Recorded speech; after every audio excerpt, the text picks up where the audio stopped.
What's up mga boss, meron nga tayong for sale dito na owner type Jeep. So ito nga pala mga boss ay 330k, negotiable pa siya.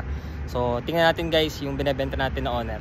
Mga boss, ito nga pala guys ay pure stainless na Tamiya owner type Jeep. Ayan. So naka-mags na rin kayo, naka-upuan, kompleto sa accessories, naka steering wheel. Ayan.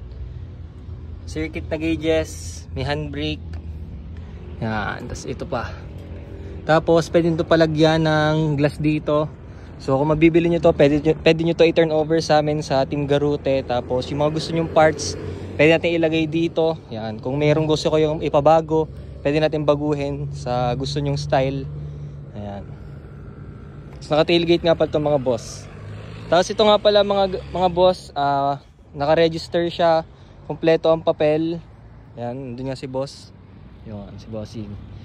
Yan. So wala na kayong poproblemahin dito sa owner na to. Ito talaga guys, kaya binebenta kasi bibili si boss ng Jeep talaga. At bali ito guys ay naka 4K engine. At ito ay mag-iisang taon pa lang kay bossing. So kaya nga din to binebenta kasi hindi niya na nagagamit.